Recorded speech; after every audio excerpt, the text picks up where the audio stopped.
You go. Hello, this is George. And Bonnie. And it's, let's see, Tuesday, March 14th. 14th, yeah. Tuesday, March 14th. And we're going to continue our journey through Bereshit or Genesis. And like we've been discussing, Genesis is really what Brother George and I have been considering is like a letter from God about the history of everything.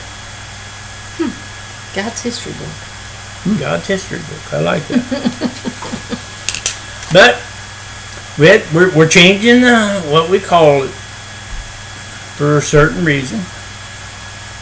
It's going to be called, this is Adonai's Sanctuary of Truth Classroom. And it isn't about us or you. It's about the truth in the scripture. It's not about religion or denominational doctrine.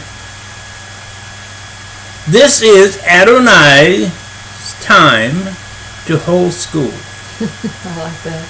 We all are in his classroom to learn his truth.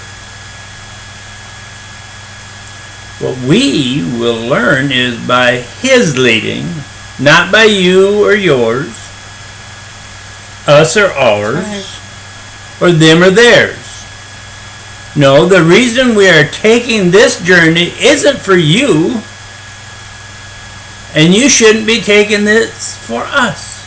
That's right. We are in this as a special journey, as a personal special journey to Adonai for us, not for any of you. We are doing it to find the whole truth for us. Now, if you are inclined to want to find truth for yourself, well, welcome to Adonai's journey in his classroom that we're taking.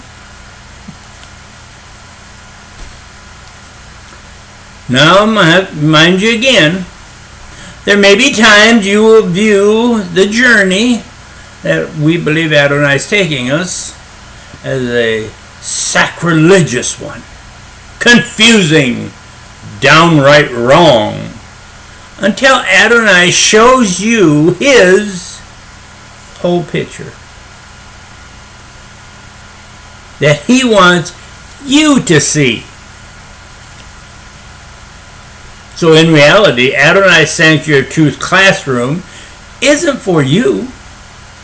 It's for everybody who wants what Adonai has for them. Like any classroom, you all will see. Yet only a few will see past your religious whitewashing to be able to learn when you study truth.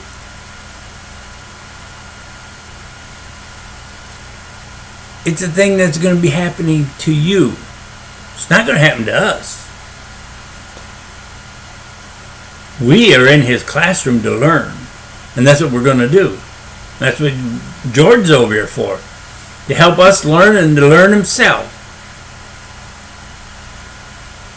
We hope you stay in this voluntary class and remain past the introductions for the whole semester. Now the semester is going to run from Bereshit or Genesis 1 till Revelation, the end of Revelation. And I'm going to tell you right now, we're not going to just go over, like the last 2 weeks, we went through Bereshit or Genesis 1, and we're going to go over 2, and then probably next week we're going to go over 3. We're doing that to set the groundwork of what it really means for the classroom itself. If that's the way Adonai wants us to do it, you know these people that say, we're going through the Bible in a year. Well, Bereshit or Genesis has 50 chapters in it, so I guess if we only do one chapter a week, it'll take us a year. But I don't think we'll be doing that. I don't know, though. I'm just going by what I'm instructed. There'd be one book in here. So, enjoy the class we are in, and enjoy the journey. That's the introduction. Okay, you ready, sweetie? Yep, dear, let's go I need a for it. Mwah. Let's do it. You may ask, how could or how did humankind do such a disastrous thing? Whoa, what you talking about, you old buzzard? By stating stuff such as Bereshit or Genesis 1 was just a pre-thought of Genesis 2. After all, we read in Genesis 2 that Adonai made the person from the dust to the ground, right? Don't worry, it's all going to come together. We know man would never point something that, we know that man would never print something that wasn't true. Or even attempt to lead individuals, would they? No. Yet when a person's eyes are opened without the whitewash to see past their brainwashing, Scripture explodes with truth. It becomes so clear. One of the explosions come from the truth in Bereshit or Genesis 2, 4 through 6. My sweetie's going to read that. Here is the history of the heavens and the earth when they were created. On that day when Adonai God made earth and heaven, there was yet no wild bush on the earth, and no wild plant had yet sprung up, for Adonai God had not caused it to rain on the earth, and there was no one to cultivate the ground. Rather, a mist went up from the earth, which watered the entire surface of the ground. Now, when she was just reading that, I was thinking, in Bereshit 1, it talks about making all that stuff, right? The sun, the moon, the heavens, and the earth. And here it talks about when God made those things. So that's where people get kind of messed up. All right. We know, you and all the brainwashed know, what those verses pertain to when you look through man's eyes. Or do they try to understand what Adonai's words really mean? They seem to go in two opposite directions. We got in Bereshit 1, they're created. In Bereshit 2, they're created. Interesting concept. If you look through man's eyes. They seem to go in two opposite directions. Truth going two ways in opposite directions will never meet.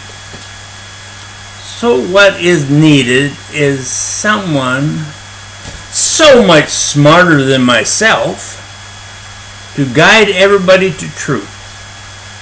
So let's start reading what the second part of the letter really pertains to. My sweetie's going to read 2:4 again. This is the history of the heavens and the earth when they were created. On that day when Adonai God made the earth and heaven. Interesting. We looked up Bereshit 2:4, that verse, in 8 different Bibles. Almost all of them started out differently for the first 2 or 4 words. One stated, such as, others, and that is how. And now she just read, here's a history of. Now if you stop it, now we look at that one, and if it's known as history, it's a thing of the past, not the future, right? So are they talking about what happened in his first part of his letter? In other words, Bereshit 1? And here they're talking about the history of. It says. That makes a little bit of sense to me. So therefore, verse 4 shows us what Adonai God has already done. It's the history of. We believe the actual words of the Hebrews were, these are the generations of the earth and heavens created by Jehovah God. I like that. That's interesting. Read verse 5, please. There was as yet no wild bush on the earth, and no wild plant had yet sprung up, for Adonai God had not caused it to rain on the earth, and there was no one to cultivate the ground. Verse 5 states why there was no wild bush or wild plant yet. Now what is that why? What did it say that why was? No rain, and no one with the wherewithal to know how to cultivate the ground. Is that what you just read? Mm-hmm. Interesting. That's going to come up again later. Verse 6, please. Rather a mist went up from the earth, which watered the entire surface of the ground. Verse 6 states how the grass, the trees, the animals, everything, you might say, got the water they needed. It says a heavy mist, or dew, or maybe even a very heavy fog, and the water that came from those gave enough for society of that day. Well, that's really describing what she just read. Because that's what you just read, right? Read that again. Just 7? Yeah. 6? Yeah. Rather a mist went up from the earth, which watered the entire surface of the ground. No farms, no pastures to be tilled, so they could grow their own food. No, they ate what Adonai had provided. In Bereshit 1, the first part of God's letter. Trees with fruit and animals. Why? Because no one knew how to cultivate the ground. Isn't that what you just read? Yep. There was no one to cultivate it. Now verse 7, read verse 7.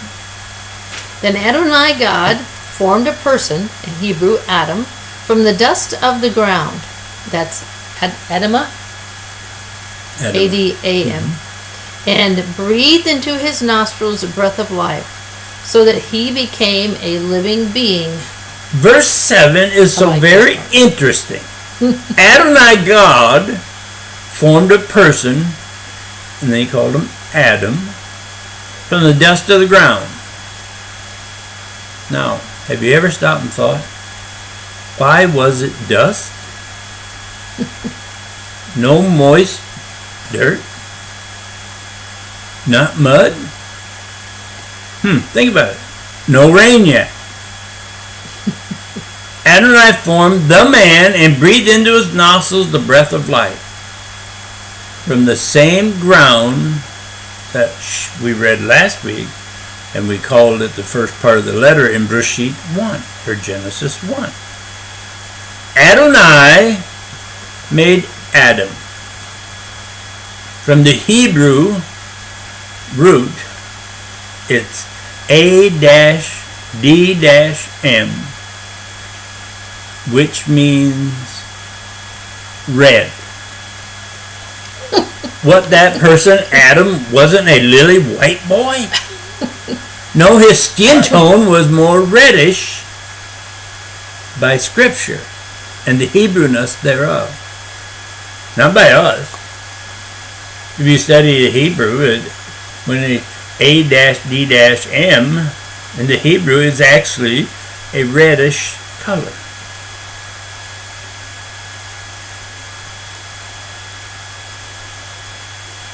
He wasn't a white. His skin tone was more reddish. The Scripture and the Hebrewness thereof. The person is actually from the first part of the letter, area of land. What English and what the translators have made as Bereshit or Genesis 1. Read verse 8, please. Adonai God planted a garden toward the east in Eden, and there he put the person whom he had formed.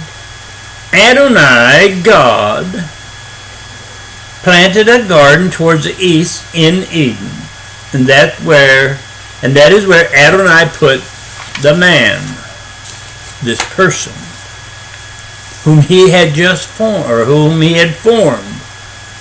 To us, Scripture states Adonai formed the person, then he made the garden. Read that again. Isn't that what it says? Mm-hmm. Read it again. You want 7 and 8? Yes.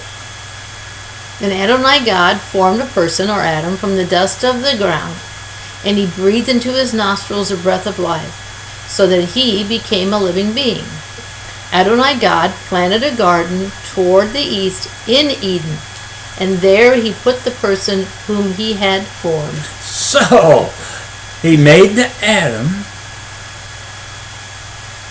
and then he made the garden to put Adam in it.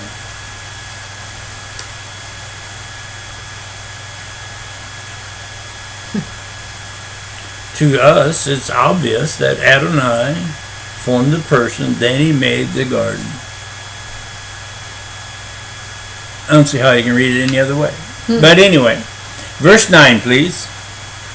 Out of the ground, Adonai God caused to grow every tree pleasing in appearance and good for food, including the tree of life in the middle of the garden, and the tree of knowledge of good and evil.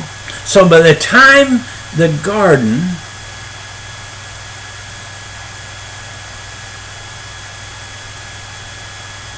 and the growing of the trees, it says verse 9 came after Adonai gave the world rain.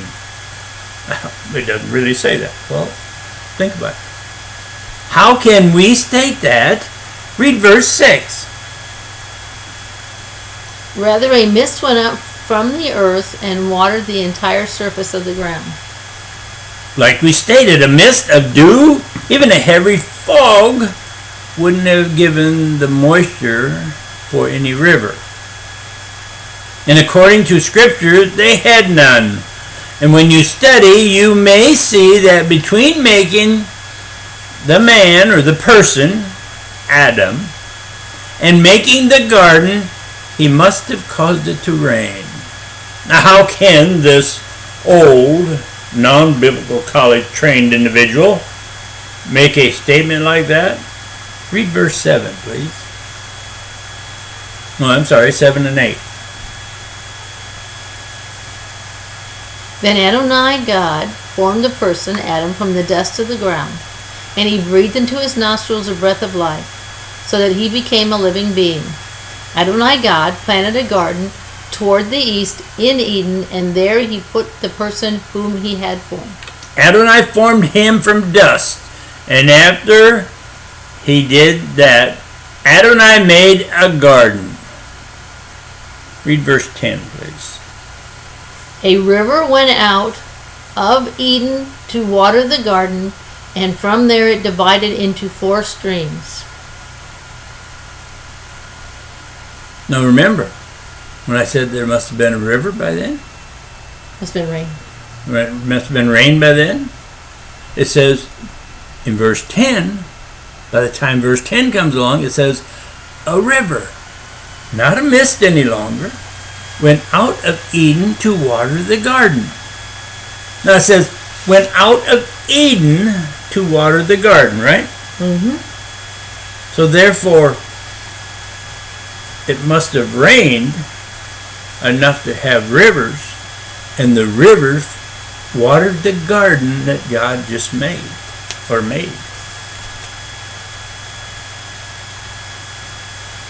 And from there it was divided into 4 streams, some Bibles say, which were called rivers. If you don't want to believe us, whatever. The first part of 11, read that please. The name of the first is Phison. First what? River. The name of the first is. Read the first part of 13, please. The name of the second river is Gishon. Read the first part of 14. The name of the third river is Tigris. And read the last part of 14. The fourth river is the Euphrates. If there was no rain, like in verse 6, where it was only a mist, or dew, a heavy fog, there would not have been any rivers. Has any teacher, preacher, priest, or rabbi ever wanted you to study to see that for yourself? Did they direct you to what they want you to learn, or the truth about what's in the scripture? Like verse 4 states, read verse 4. Here's the history of the heavens and the earth when they were created, on the day when Adonai God made the earth and heaven. From the Bereshit 1, or Genesis 1:1, is how the interpreters do it, until up to that point, then he states, here's the history. History, people, not make your church denomination, your religion look good. No, study for truth. That studying will amaze you when you find truth. Isn't it amazing? Here is the history of.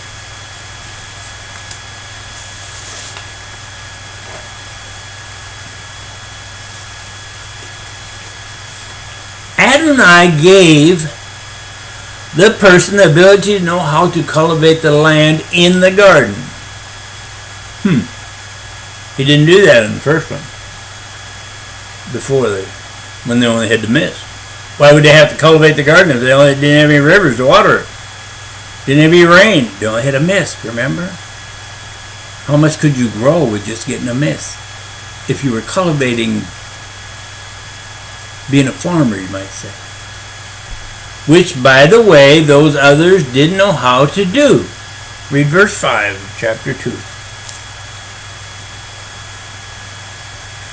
There was as yet no wild bush on the earth, and no wild plant had yet sprung up. For Adonai God had not caused it to rain on the earth, and there was no one to cultivate the ground. Think about this.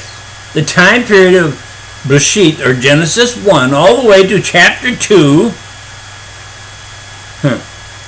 Read verse 15, please. Adonai God took the person and put him in the Garden of Eden to cultivate and care for it. Up to that point, the ability to cultivate wasn't theirs. They had a mist, not rain. I know we've been hitting this a lot, but think about this. Read verse 16, please. Adonai God gave the person this order: you can freely eat from every tree in the garden. Think about this. Think about this person to take care of only what's in the garden. Eat anything from any tree except, verse 17, except the tree of knowledge of good and evil. You are not to eat from it, because on the day that you eat from it, it will become certain that you will die. No to the tree of knowledge of good and evil, maybe the one in the middle of the garden. Bereshit, or Genesis 1:29, read that. Oop. Then God said, here throughout the whole earth I am giving you as food every seed-bearing plant and every tree with seed-bearing fruit. They had Eden. You got Adam. You got the garden. That's all after the first part of the letter, 129. Every seed bearing plant, and it even states throughout the whole earth, doesn't it? Read that again. Then God said, throughout the whole earth I am giving you as food every seed-bearing plant and every tree with seed-bearing fruit. Throughout the whole earth. No stipulation. Until Adam forms the person. Until Adonai forms the person from dust, gave rain to great rivers, and make a garden in the east in Eden. Not east of Eden. No, to the east in Eden. Why? Because that person had the breath of life from Adonai. Everybody outside the garden could eat from any tree they wanted. Another experiment. I call it an experiment. Another experiment. Bereshit, or Genesis 2:18 through 20, please.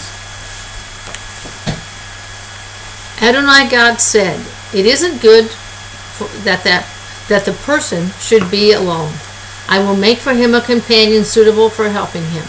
So from the ground Adonai God formed every wild animal and every bird that flies in the air, and he brought them to the person to see what he would call them. Whatever the person would call each living creature, that was to be its name. So the person gave names to all the livestock, to the birds in the air, and every wild animal. But for Adam there was not found a companion suitable for helping him. Adonai must have saw how Adam needed a companion. And I call it an experiment because read verse 18, just 18 again. Adonai God said, it isn't good that the person should be alone. I will make for him a companion suitable for helping him. Verse 18 states, Adonai's companion is made for the person. Why? It's not good for him to be alone. Interesting. Verse 19 by itself, please. So from the ground Adonai God formed every wild animal and every bird that flies in the air, and he brought them to the person to see what he would call them. Whatever the person would call each living creature, that was to be its name. Remember what 18 said? For companionship, Adonai made every kind of animal. And how did he make them? Just like he made Adam. From the dust of the ground. Is that what it said? Yep. And they brought the animals to him, and the person named them. Verse 20. Can you imagine doing that? So the person gave names to all the livestock, to the birds in the air, and to every wild animal. But for Adam there was not found a companion suitable for helping him. Through all the livestock, and remember I call this experiment. Through all the livestock, birds and wild animals, they didn't find any helper for the person, Adam. They didn't find any companion for him.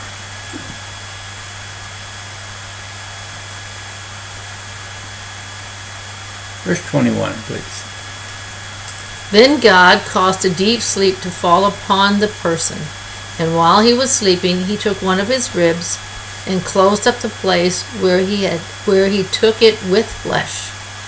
Adonai caused a deep sleep to come over the person, took a rib and sealed him.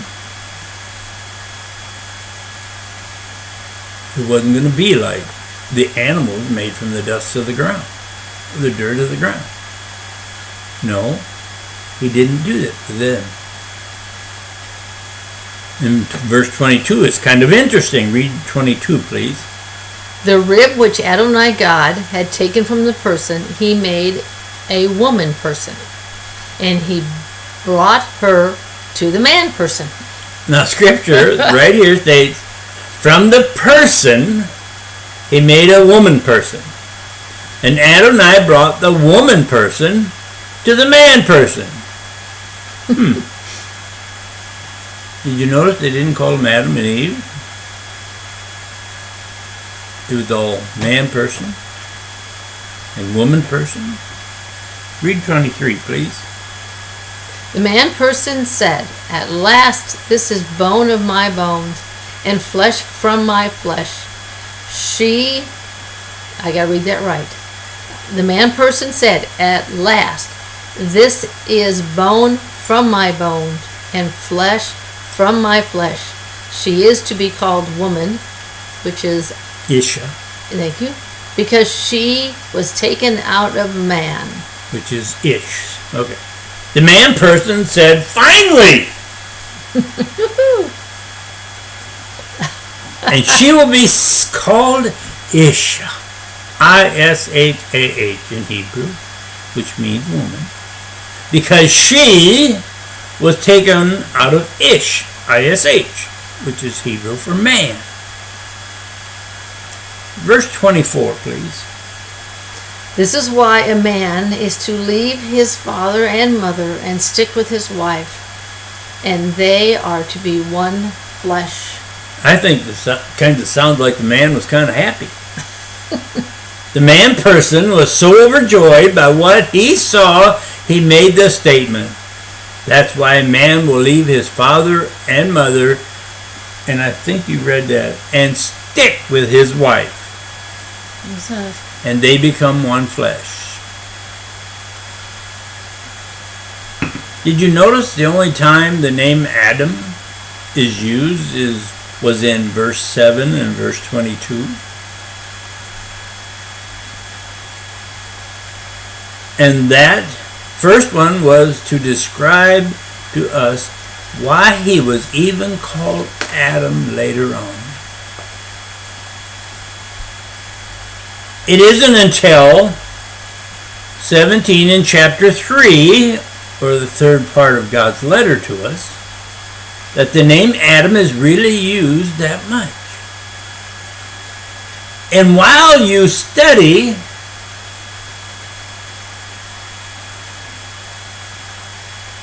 until 3 and beyond, the name is used very seldom. Now the last verse in chapter 2, or the second part of God's letter to us, read what it says. They were both naked, the man and his wife, and they were not ashamed. Naked and not ashamed.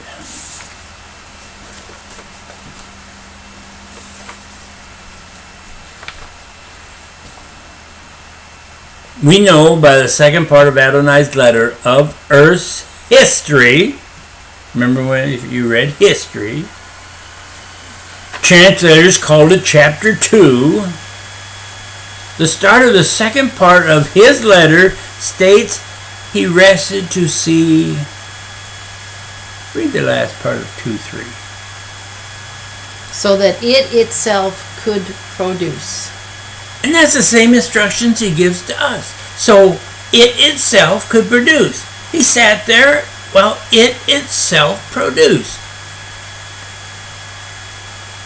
That's one of the first things it says in chapter 2:3.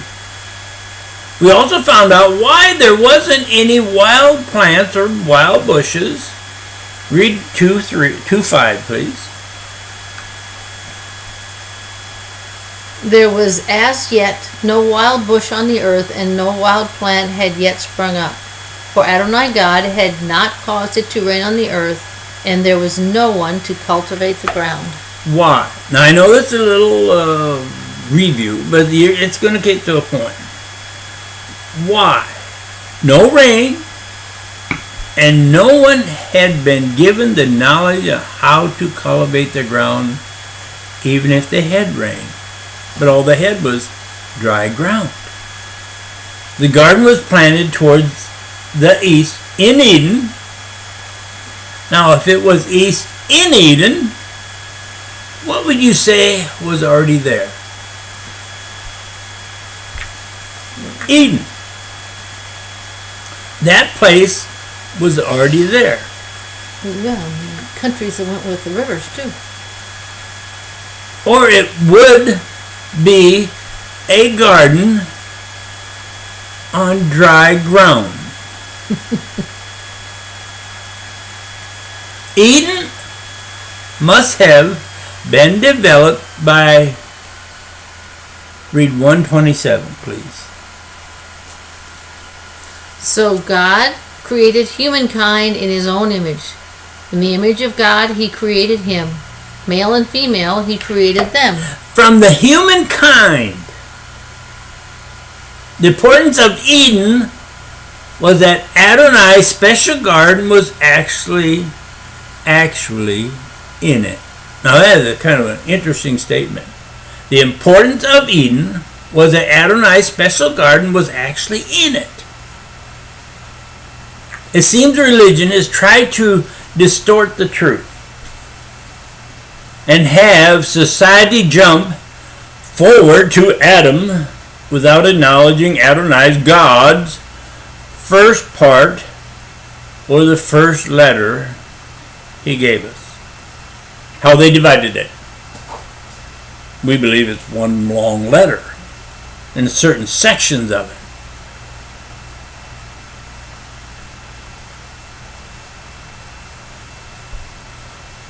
The first part of the letter he gave us, in other words, Bereshit, what the translators call Genesis 1. By studying 1 and 2, Genesis 1 and 2, society can see where religion has robbed us of God's given truth about the creation, even the length of time Adonai gave humankind to get it straight. Now that's a mouthful. Think I should read that again? Okay. Even George shook his head. He usually just goes, nah. It seems religion was trying to distort the truth and have society jump forward to Adam without acknowledging Adonai, God's first part or the first letter he gave us. In other words, what translators have cut down to Bereshit or Genesis 1 by studying Genesis 1 and 2, society can see where religion has robbed us of God's given truth about the creation, even the length of time Adonai gave humankind to get it straight. See, in Bereshit 1:27, read that again. So God created humankind in his own image. In the image of God, he created him. Male and female, he created them. That tells us that he created humankind a lengthy time before he even created Adam. The amount of time so itself could produce. Now it can't produce itself. Well, I haven't ever seen a tree or fruit or people or anything produce, because it says it itself could produce. Not a day, not a year, but a length of time where religion can't control unless they take you captive, with you getting in line to believe their worldly view, not Adonai's truth. That's another mouthful. Because I don't believe it was an instant period of time, because it itself to produce. God waited for it itself to produce. Religions seem to have a number of things right, though. I usually don't say that. They were right about the tree of knowledge, which is what you might say be your study to see their good or their evil. The garden, they still acknowledge that, yet they seem to try to explain the where and why it was put there. The Ish, or man, the Isha, the woman, They become one flesh with a sexual union, and that intimacy consummates the joining as husband and wife. 2:24, please. This is why a man is to leave his father and mother and stick to his wife, and they are to be one flesh. And religion also got right. 2:25. Read that again, please. They were both naked, and the man and his wife. They were both naked, the man and his wife, and they were not ashamed. Those two in the garden were naked, and they were not ashamed. Now our thoughts go to, how long was the man or the Ish in that special place where he and Adonai God walked together? Adonai brought and made the animals that Ish, or the man, or Adam, whatever you want to call him, was supposed to name. Out of the dirt, just like he made Adam. Because they were supposed to be Adam's companion. The man with the red tone was there long enough to see how the animals treated each other, how they joined together, and he possibly saw them make little ones, yellow or young ones. But the animals were to be good for the man so he wouldn't be alone. That's kind of interesting. Read 18 to 19 again, please. Oh, hold on. Adonai God said, it isn't good that the person should be alone. I will make for him a companion suitable for helping him. So from the dust of the ground, Adonai God formed every wild animal and every bird that flies in the air, and he brought them to the person to see what he would call them. Whatever the person would call each living creature, that was to be its name. Now religion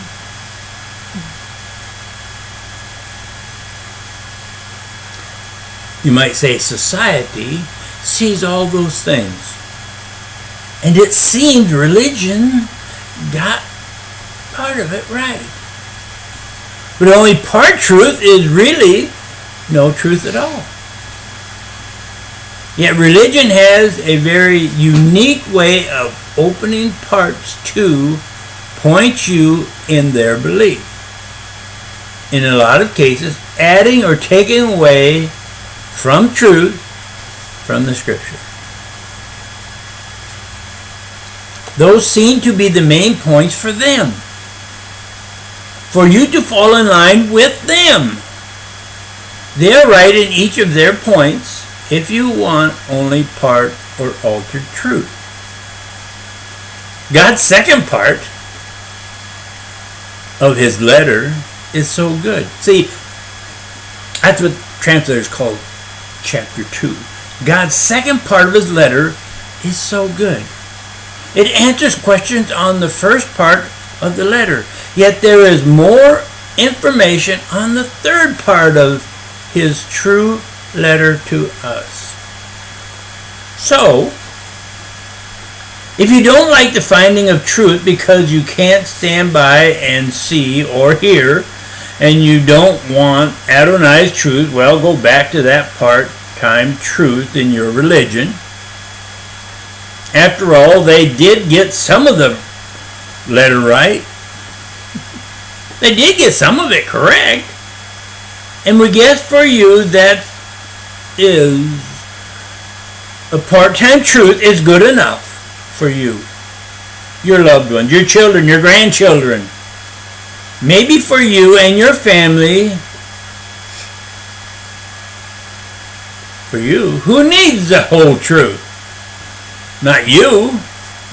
You have your belief in your religion to fall back on.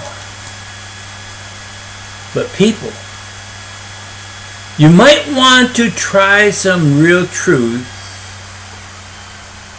in your God, not man.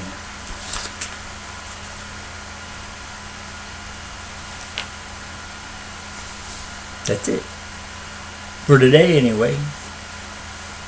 Now, if you want to study Bereshit or Genesis 3, we're going to start there. I don't know how long Adonai is going to want us to keep going, but it seems interesting that he's making sure that somebody's getting out